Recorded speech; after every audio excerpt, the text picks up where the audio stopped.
Welcome to the Ignite Podcast, the only healthcare marketing podcast that digs into the digital strategies and tactics that help you accelerate growth. Each week, Cardinal's experts explore innovative ways to build your digital presence and attract more patients. Buckle up for another episode of Ignite.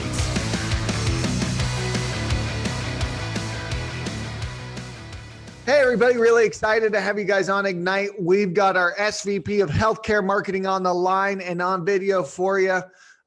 This is going to be a really good one. Lauren's been at Cardinal for the better part of a decade, has helped grow a number of our provider groups well into the hundreds of locations.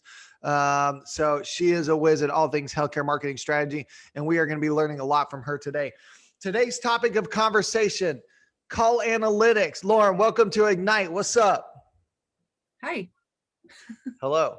Okay, so let's get into it. Why does call tracking matter? Why does call tracking matter? Can't I just use a Google forwarding number? Why does call track? Why should I be talking about that? Looking into it.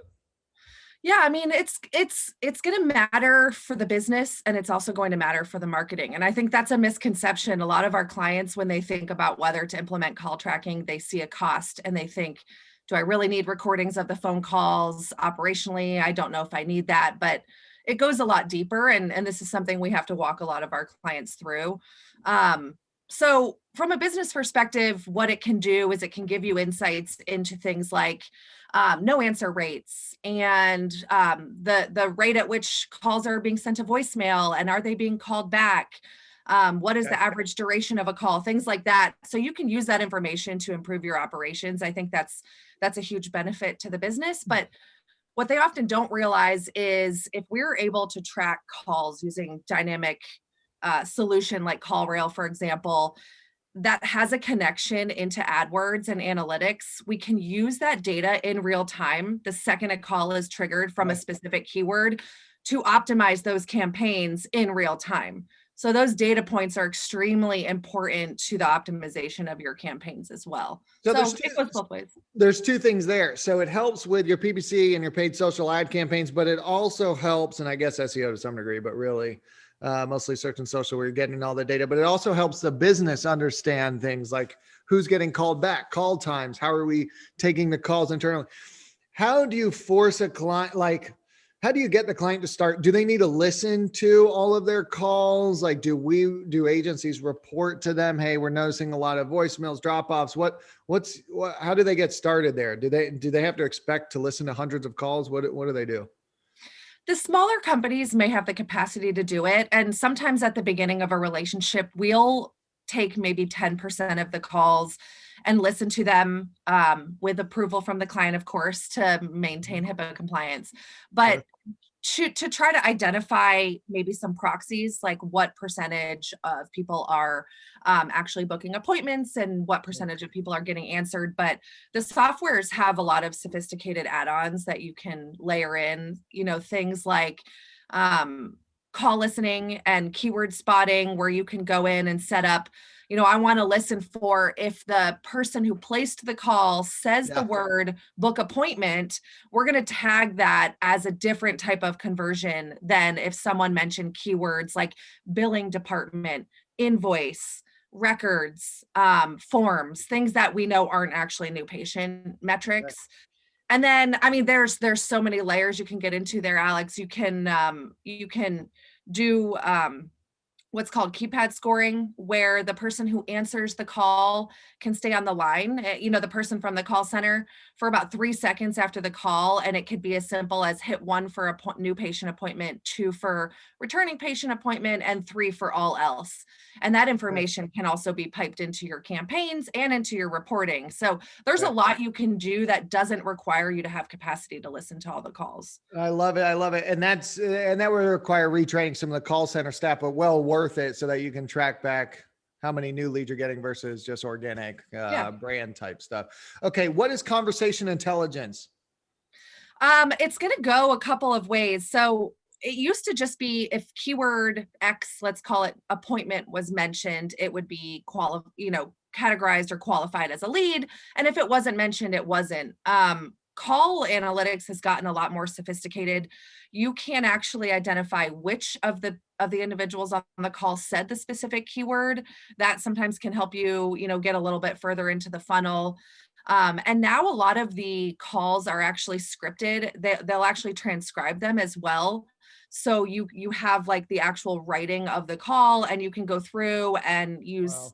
queries or formulas to identify when keywords were said. So you're Okay. not always so reliant on the voice intelligence, which I know is not perfect.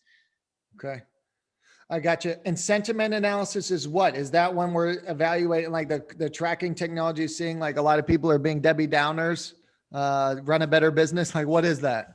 I mean, you technically could use it for improving your operations. You could set up keywords like slow or, rude. You could set up those terms if you want to try to figure out if someone is calling in to complain, or they're consistently seeing that there's something impeding your ability to grow. And, I know we have other episodes that talk about reputation, but there's only so much we can do on the marketing front to help with those things. You're going to have to balance that out with improved operations. Yeah. At the end of the day, you got to run a better shop. If you want a better reputation, we can only help so much.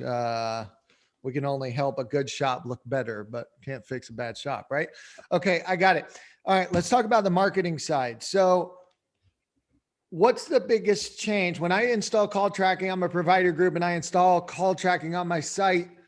What's the biggest change that happens with search and your Google Ads campaigns that'll drop your cost per lead down tremendously? Is that like, I all of a sudden realize a ton of the keywords we're bidding on are just driving brand queries or brand click? Like, what are the biggest things for provider groups to look at once they implement it?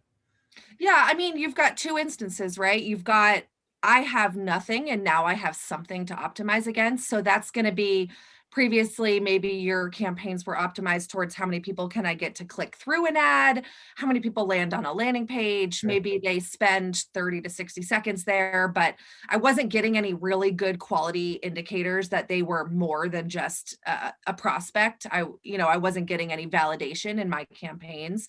So turning on call tracking and porting that information into AdWords can help you identify which keywords are doing more than just a click, which keywords are actually driving a patient.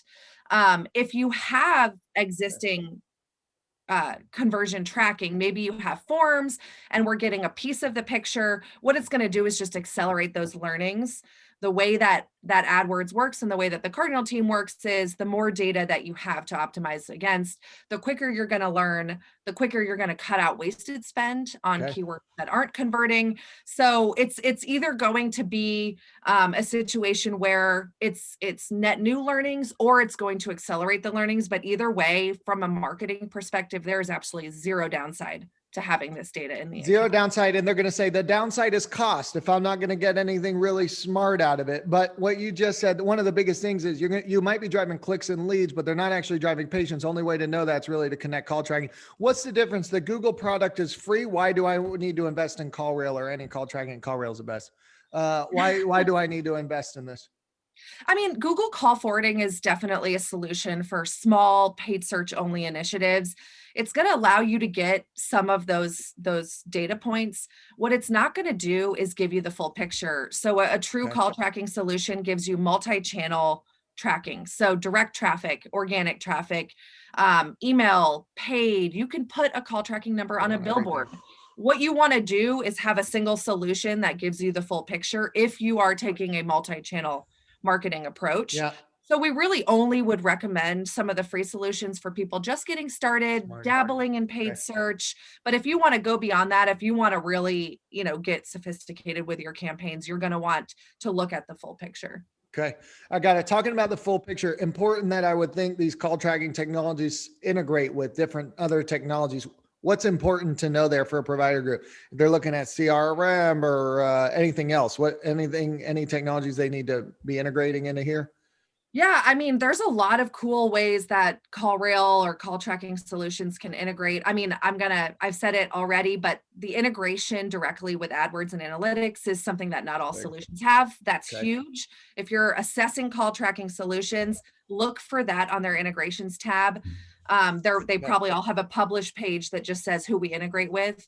Yeah. There's other really cool things like the integration with Google My Business. So if you're running a multi-location shop and you have hundreds of offices and you want to get a better indication of who is calling from a map listing, for example, you can actually push a call tracking number from CallRail by connecting it into your Google My Business without impacting your SEO. We know that you don't want to hard code a call tracking number on your site or on your listings because you're going to mess with your NAP information, but you can actually list it alongside your primary direct number.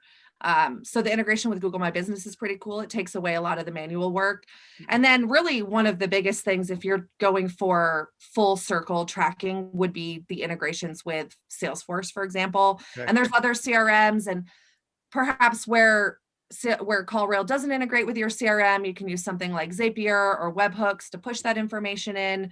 But really what you want to do is you want to capture in CallRail the keyword, the campaign information, the source information alongside the phone number record. And then you want to push all of that into, let's take Salesforce, for example, so that each record that is created contains all of the information on how that person found you and the information about, who they are, what number they called from. And then that ultimately can be piped back into AdWords.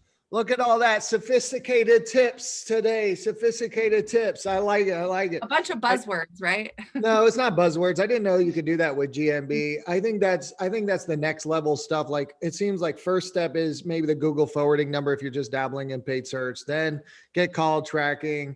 If you want to track more than just one channel, then integrate it into all the technologies, like 3 levels to this thing. And you almost start needing a technologist and someone that can do the Zapier integration. So it's definitely like 3rd level type stuff, but there are agencies out there that can help you with all of that, Cardinal. And okay, so what else do people need to know about call tracking? Any final thoughts on this, Lauren? Yeah, I mean, I think there's one other thing I would mention here that we haven't talked about. It's not really, the connection or how the data ports into AdWords, but if you're using, for example, something like the call transcribes and or we listen to 10% of calls and we realize that people are saying immediate care instead of urgent care, or kind of the sentiment that people are using. We all have our terminology in healthcare or any industry that we think is right.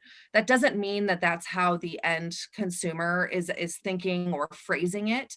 So I think there's also an opportunity in something like call tracking to listen to some of the calls, understand what keywords your patients are using, and then take those terms and go into your campaign and start bidding on them.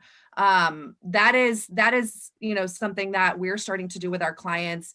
We have uncovered situations where people are not using what we thought was the right term, let's say cognitive home care. Really, they were just saying Alzheimer's care, and we were bidding on the wrong terms. So listening to the calls is something that can help you find the right keywords, understand the terms that your patients are using. And then that in and of itself is going to help you improve your. You just helped every home care agency out there. Now they're all like, damn it, Lauren. We have much of those clients. You just helped everybody. That's good. And all your urgent cares out there. It sounds like immediate care is something you need to be bidding on if you're not already.